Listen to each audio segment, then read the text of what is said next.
윤노무사 TV의 노무사 김승현입니다. 예, 오늘도 정노무사 같이 자리해주고 계십니다. 인사해 주세요. 예. 네, 안녕하십니까. 정문식 노무사입니다. 예, 예, 반갑습니다. 요즘 안 좋은 소식 많이 들리잖아요. 예, 뭐 코로나19 뭐 관련해서 뭐 기업도 어렵고 환경도 어렵고 특히 저희는 뭐 공항 근처에 사무실이 있다 보니까 뭐 항공업계 관련해서 뭐 줄 도산 소식이 들려오고 안 좋은 소식이 좀 많이 들려오고 있습니다. 예. 뭐 이런 문의가 또 많고 또 절차도 많고 해서 여러분들 임금을 확보하는 문제에 대해서 좀 말씀을 드리려 해요. 예. 우리나라 같은 경우는 임금을 이제 체불을 막기 위해서 일정한 사업주들한테 일정한 체당금의 금액을 미리 걷어오고 있어요. 예, 그 기금이 이제 어마어마하게 좀 쌓여는 있습니다. 예, 생각보다 많이 쌓여 있어요. 예. 이게 뭐 하는 기금이냐면은 일정액의 임금 전체가 아니라 여러분들이 체불을 당하고 그 회사가 뭐 파산하거나 돈을 못 줄 상황이 되면은 국가에서 기금을 먼저 내놓아서 임금을 변제를 일부 하고 이제 회사한테 구상을 한다 이런 개념이에요 사실. 예, 솔직히 말씀드리면요 노동자가 할 수 있는 최후의 보루입니다. 예.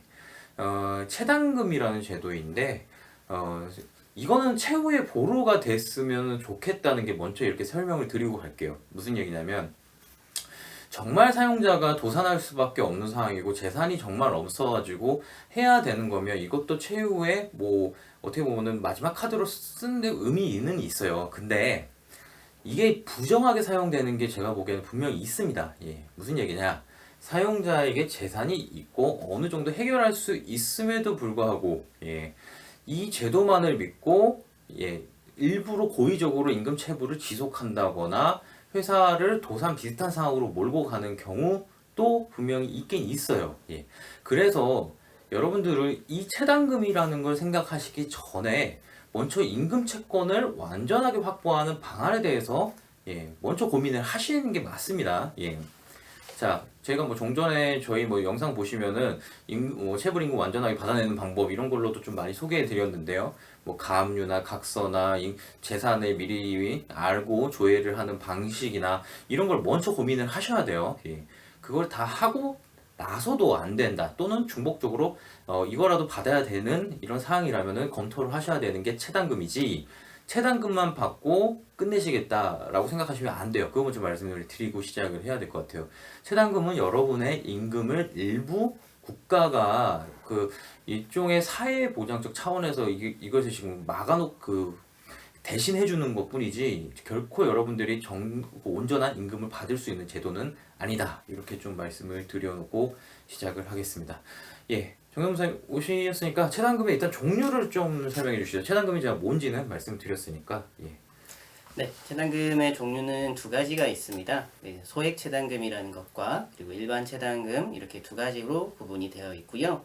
두 가지의 가장 큰 차이라고 한다면은 이제 일반 체당금 같은 경우는 이제 회사가 파산을 했거나 도산을 했을 경우에만 받을 수가 있는 것이고요.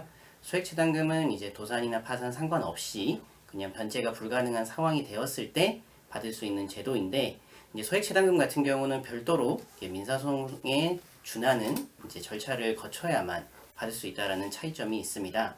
그리고 금액에 대한 차이가 좀 있고요. 그래서 소액 체당금은 이름에서 아시다시피 소액 체당금 같은 경우는 총 한도액이 1,000만 원으로 되어 있고요. 일반 체당금은 이제 연령에 따라 좀 다르지만은 이제 40대에 있는 분들이 가장 많습니다. 2,100만 원까지 보장이 되고 있다라는 차이점이 있습니다. 여기서 제가 좀 보충해서 설명을 하나 드려야 될 것 같은데요. 체당금이라는 것은 일반 체당금이 이제 가장 큰 범주죠. 이 안에 소액 체당금이 들어가 있다고 보시는 게 좀 더 정확합니다. 금액적으로만 봤을 때는. 그러니까 무슨 얘기냐면 소액 체당금을 받게 되면 일반 체당금에서 그 금액만큼을 빼고 다시 정산을 하게 돼요. 이런 점이 분명히 있다는 걸 말씀드리고요. 뭐 소액 체당금은 일반 체당금 나중에 생긴 제도예요. 뭐 간이 신속하게 빨리 지급을 한다라고 생긴 제도인데 꼭 그렇지만도 않은 것 같아요. 사실은 일단 민사적인 절차를 확정 판결까지를 현재 요구를 하고 있어요. 그 제도 바뀐다 했는데 아직도 바뀌지는 않고 있고요. 지금 뭐 아예 지금 확정된 판결 문건, 그러니까 뭐 집행문도 지금 필요한 상황이죠. 집행문도 있었고 집행 권한을 나타내는 뭐 송달 증명은 이런 것까지 지금 요구를 하고 있어요. 다만 여기까지만 되면은 그냥 접수만 하면 바로 돈을 주는, 예, 정말 간이하게 돈이 나와요. 근데 간이하게 나오느냐? 사용자가 맘만 먹고 민사소송을 질질 끌어버리면 이것도 오래 갑니다. 예. 그러니까 어떻게 보면은 간이 신속이지만 간이한가? 약간 의문이 들 때도 있어요. 예. 일반 체당금을, 예, 조금 자세하게 좀 설명을, 절차를 좀 해주시죠. 소액 체당금은 사실상 뭐 그 노동부에 가서 임금 체불이 있다 확인받고 민사에서 확정받고 그냥 그 가격 근로공직원안에 내면은 준다, 이게 다잖아요. 네. 일반 체당금은 좀 어떠한 절차로 흘러가는지 말씀해 주시죠.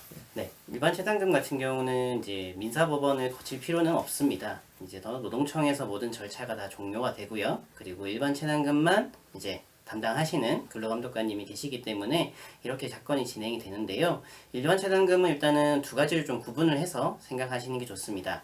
첫 번째로는 회사가 도산 상태가 돼가지고 법원에 파산 신고까지 한 경우입니다. 그래서 재판상 도산이라고 부르고, 재판상 파산이라고 부르고 있고요. 그리고 두 번째로는 이제 파산을 하진 않았지만, 법원 기준입니다. 법원에 파산 신청을 하진 않았지만 사실상 봤을 때 도산이나 마찬가지다, 사실상 도산이다 라고 근로감독관이 확인해주는, 그래서 사실상 도산에 의한 일반 체당금, 이렇게 두 가지로 구분을 해서 생각하시면 되고요. 대부분 같은 경우는 법원에서 파산까지 가는 경우는 많이 없습니다. 그래서 여러분들이 실제로 신청하실 것은 사실상 도산에 의한 일반 체당금일 텐데요.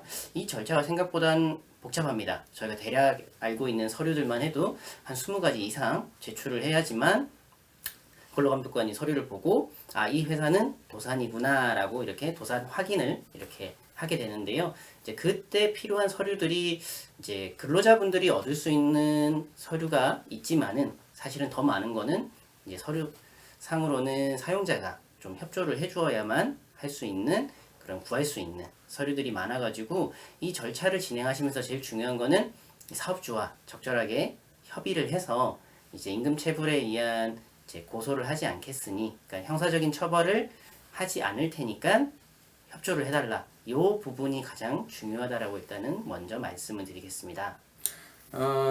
좀 설명을 드릴게요. 예. 일단 도산 등 사실 인정 신청을 해서, 예, 그게 나와야 됩니다. 그 기간이 조건이 있죠. 무조건 신청할 네. 수 있는 게 아니라, 예, 퇴사를 하시고 나서 그쵸. 1년 안에 꼭 하셔야 되고요. 지나버리면 못하게 되기 때문에 물론 다른 분이 먼저 신청을 했다면 상관은 없지만 그게 모를 때는 무조건 퇴사하시고 나서 1년이라는 거를 잊지를 말으셔야 됩니다. 이게 생각보다 도산 등 사실 인정 신청을 못 하셔갖고 체당금 못 받으신 분들 꽤 많습니다. 꼭 제일 중요합니다, 이게. 사실 급한 사람이 먼저 할 수밖에 없어요. 왜냐면 이게 대세적 효력이라고 있어가지고 한 사람만 신청하면 전부 다 영향을 받게 돼요. 그러니까 가장 급한 사람이 할 수밖에 없겠죠. 예. 자, 사실 도산 등 사실 인정에 대해서 조사를 하고 도산 등 사실 인정에 조사 보고서를 써야 될 의무는 근로감독관이 가지고 있는 건 맞아요. 근데 실무적인 거로 이게 문제가 참 많이 있어요. 왜냐면은 정말 실체적으로 사업이 도산했다라는 것을 입증을 해내라, 이런 건데, 사실상 이 입증은 할 수 있는 게 사용자밖에 없다고 보는 게 맞죠. 예. 그래서 이제 제가 좀 팁을 하나 드리고 싶은 거는, 회사가 사실 휘청휘청 도산의 위기가 오면요, 여러분 그 총무부나 경영 담당자랑 그냥 친하게 잘 지내셔야 돼요. 예. 이 사람들이 사실상 이에 접근할 수 있는 모든 서류의 접근권 안에 가지고 있습니다. 뭐 실제로 사업주는 이미 파산 상태가 되면 거의 그로기 상태가 되기 때문에 아무것도 몰라 하고 막 그냥 니들 알아서 해, 이런 경우가 굉장히 많아요. 이때 그나마 가진 서류를 정리하고 가지고 나올 수 있는 거는 사실상 경영에 담당했던 경리사원일 수도 있고요, 뭐 총무사원일 수도 있고요, 이런 분들입니다. 예. 미리미리 조금 확보를 해두셔야 되는 지점은 있다. 뭐 몇 가지만 좀 소개를 해드릴까요? 뭐 하도 종류는 많아요. 예. 한마디로 그 재무제표를 기준으로 이 회사는 정말 망했다라는 거 입증을 해야 될 정도니까 뭐 네. 간략하게 뭐가 있는지만 뭐 다른 설명 못 드려도, 예. 네. 그러니까 사용자가 알고 있는 자료라고 한다면은 이제 재무제표나, 그리고 이제 법인 통장에 잔액이 얼마가 있는지, 그리고 이제 법인에서 대출이 얼마가 있는지, 은행이나 아니면은 이런 데서 뗄 수 있는 서류들인데요. 그래서 법인 계좌를 기준으로 해서 받을 돈이 얼마 있는지나 아니면 줘야 될 돈이 얼마 있는지, 대출은 얼마 있는지, 다른 거래처와의 빚은 얼마나 있는지, 뭐 어음이라고 하겠죠. 회사가 갚아야 될 돈이 얼마나 있는지 이런 부분들이 하나 있을 것이고, 이제 법인이 가지고 있는 재산이죠. 예를 들어 뭐 부동산, 지금 있는 사무실에 뭐 보증금이 얼마인지나 이런 것들, 그리고 법인 명의의 차량이 있다라고 하면은 차량의 그런 등록부, 그리고 그 밖에 이제 여러분들이 알고 있는 모든 자산에 대한 부분인데요. 근데 근로자들이 접근할 수 있는 가장 가까운 방법 중에 하나는 우편물을 잘 보시고, 그러니까 뭐 세금 같은 걸 안 내면은 고지서가 날아오잖아요. 세금 내라고. 그게 한 달, 두 달, 세 달 계속 나올 때가 있는데요. 뭐 그런 거라도 사진을 찍어두고, 그러면은 이제 근로감독관에게 이 사용자는 4대 보험료도 지금 몇 달째 밀렸고요. 뭐 국세도 못 냈고요. 아니면 임대료도 못 냈고요. 뭐 이런 식의 주장들을 최대한 하면은 근로감독관은 이 사실을 인지하고 사용자한테 그거를 요청을 합니다. 그런 자료를 가져와라. 그래서 이제 회사가 가지고 있는 마이너스 자산이라고 부를 수 있는 모든 부분들에 대해서 자료가 필요하기 때문에, 뭐 아까 말씀하신 것처럼 격리 사원이 될 수도 있고, 아니면 일반 사원이라고 한다면은 그런 자신의 그런 보험료가 체납되고 있다라는 것도 아실 수가 있어요. 고용보험이나 건강보험, 국민보험, 국민연금 같은 경우는 체납이 되면은 우편물이 또 개인에게 옵니다. 근로자에게 체납되고 있으니까 그 부분을 알고 계시라는 통지서가 오는데, 그런 것들을 꼭 잘 간직하고 계셔야 됩니다. 네.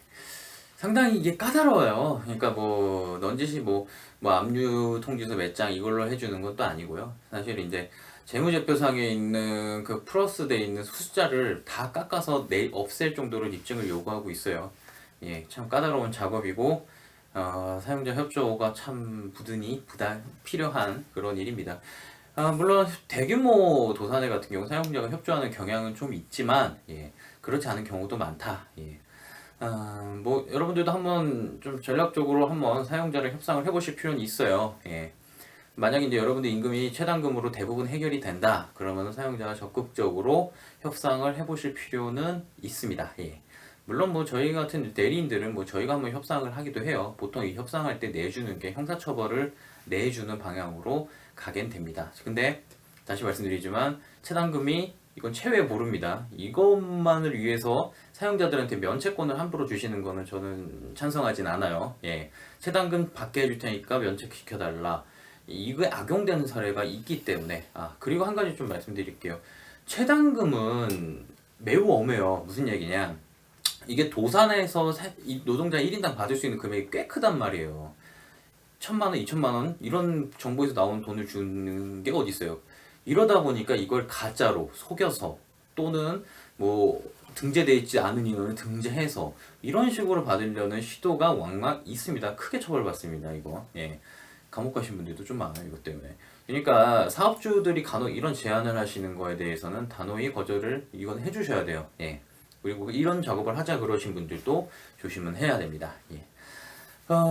어쨌든 뭐 도산의 과정이 계속 좀 지속될 수도 있겠다라는 판단 때문에 저희도 이런 콘텐츠를 좀 제작을 했어요. 예. 뭐 이런 일은 없어야 되겠지만 어쨌든 임금 채권을 하루하루 빨리빨리 좀 확보를 하시고 임금을 못 받고 뭐 그런 일은 좀 없으셔야 되겠죠. 예. 중요합니다. 여러분 4대 보험 꼭 확인하시고요. 특히 임금 체불 오래되신 분들 국민연금은 나중에 복구가 안 됩니다. 그거. 예. 나중에 그 수급 자격에서 거기 돈이 깎여 들어와요. 예. 그거기 때문에 빨리빨리 확인돼서 안 되겠다 싶으면은 사실 사업자하고 빨리 이탈을 시도하시는 것도 방법이긴 합니다. 예, 뭐 어려운 시절입니다. 예, 어려운 시절이고 앞으로 더 어려워질 거라는 뭐 추측과 예상들이 많이 있어요. 예. 저희도 뭐 직장 내 괴롭힘 이런 컨텐츠를 많이 좀 제작하다가 다시 좀 그런 것도 좀 주의 있게 봐야 되지 않나 이런 생각을 하고 있습니다. 예, 어려운 시절이지만 또 꿋꿋이 한번 또 같이 이겨나가야 되지 않을까 또 그렇게 생각을 합니다.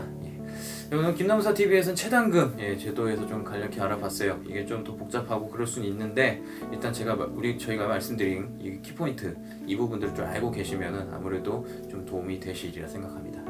여기까지 해서 좀 마치고요. 궁금하신 점은 네이버 카페 글을 남겨주시면 되고 좋아요, 구독 부탁드리겠습니다.